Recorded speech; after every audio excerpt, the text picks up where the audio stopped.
a 50-50 fight for the vacant WBO Super Featherweight title between Christoper Diaz and Masayuki Ito on the state sides on the ESPN Plus app. That's what we're talking about right here on the RRT Boxing Show. Let's get into it. In 5, 4, 3, 2, 1. You can hate him for not making that fight happen, but this is an unbiased show. We talk boxing. If it is just some missed details, the RRT Boxing Show, Mr.A is here to help you, because that's what we do. We talk that boxing, spit that fire on the internet, dragging on the net, hashtag dragging on the net. You know, follow me on at Twitter at RRTB Show. The RRT Boxing Show with Mr.A.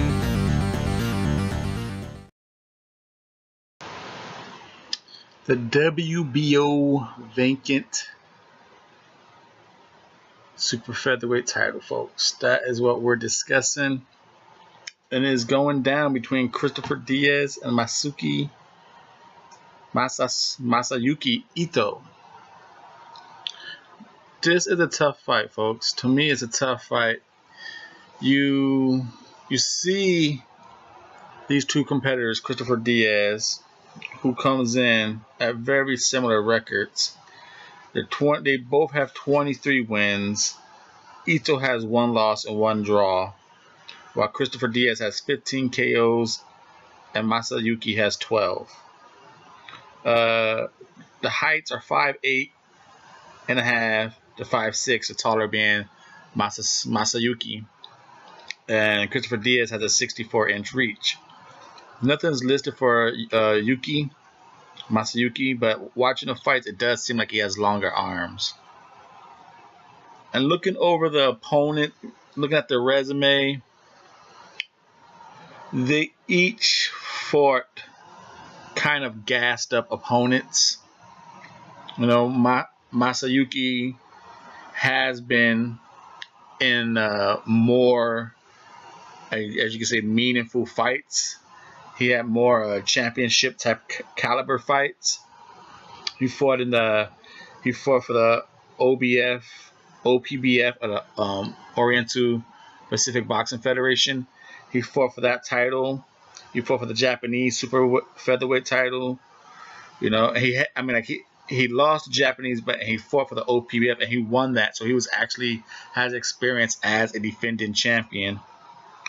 And then he got the WBO Asian Pacific Super Featherweight title.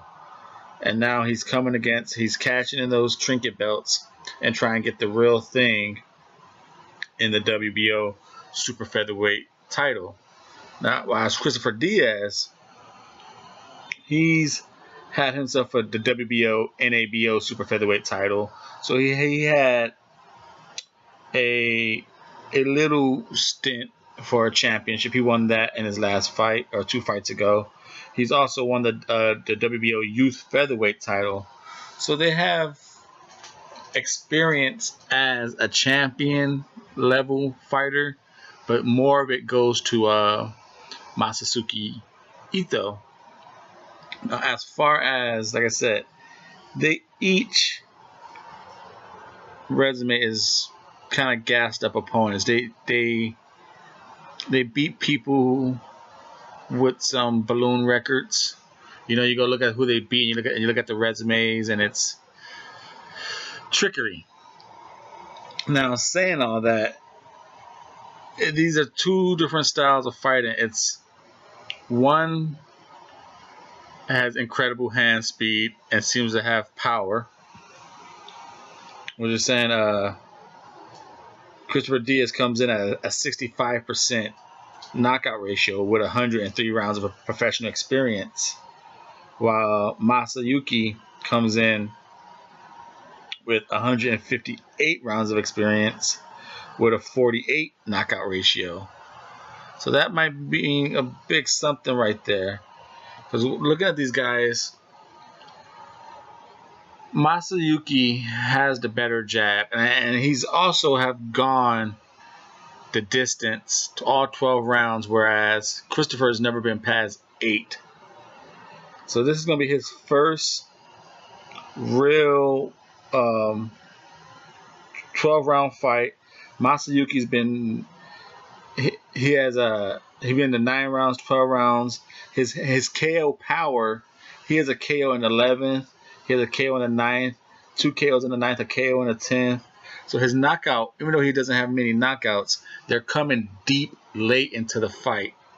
So he wears you down. He wears you down with his style, breaks you down, and he's able to finish you late. Whereas Christoper Diaz, like I said, he's never been past the 8th round. Never been past the 8th round. You know, and all his knockouts are coming early. He has 1 in the 8th round, but all his knockouts come early. 3rd round, 4th round, 2nd round.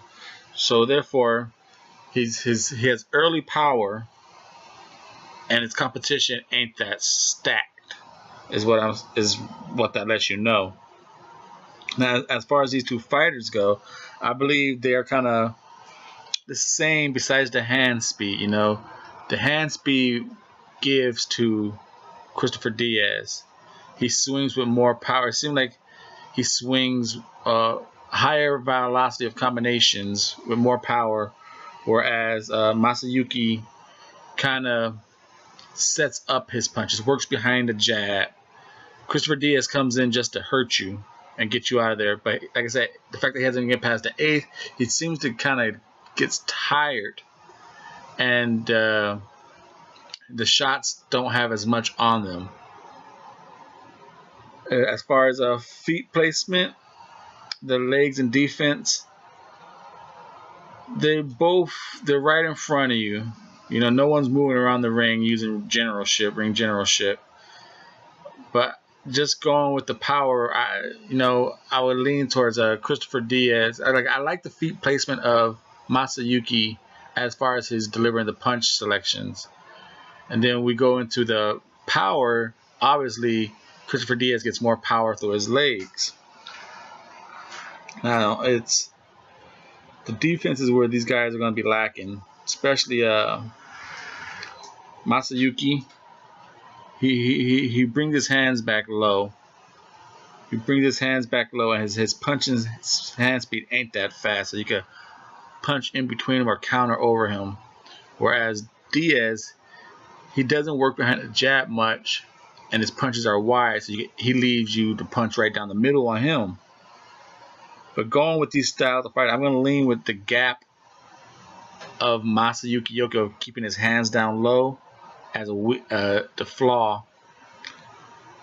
And I'm going with Diaz, and I'm leaning with Diaz to have a slight better defense. Now, offensively, I like Masayuki's offense better, but he doesn't have the power. But I like his punch selection.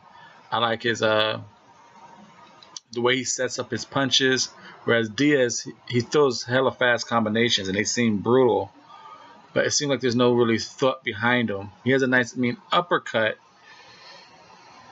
This is a tough fight. Tough fight. Like I said, this is each other's biggest competition right here. And I'm gonna lean. Oh man, I'm not too confident in this pick because I wanna choose the guy who has more experience in the championship bouts. But I'm gonna go with the power of Christoper Diaz on this one. I'm not too confident in this pick though. Just about him gassing out in those rounds, and it's being his first 12-rounder. And Masayuki, like he said, he's been the distance plenty of times. He has late knockout power or finishing. He has a lot of TKOs, I should say, and so he has experience at finishing championship rounds, finishing championship fight and championship rounds. But I just don't know if he's going to be able to wear down Christoper Diaz. I think Christoper Diaz's pressure and the speed and power might be enough to get him a split decision. And again, this is going to be on the ESPN app over in the States. ESPN Plus, I should say. This is the RRT Boxing Show. I'm your host, Mr.A.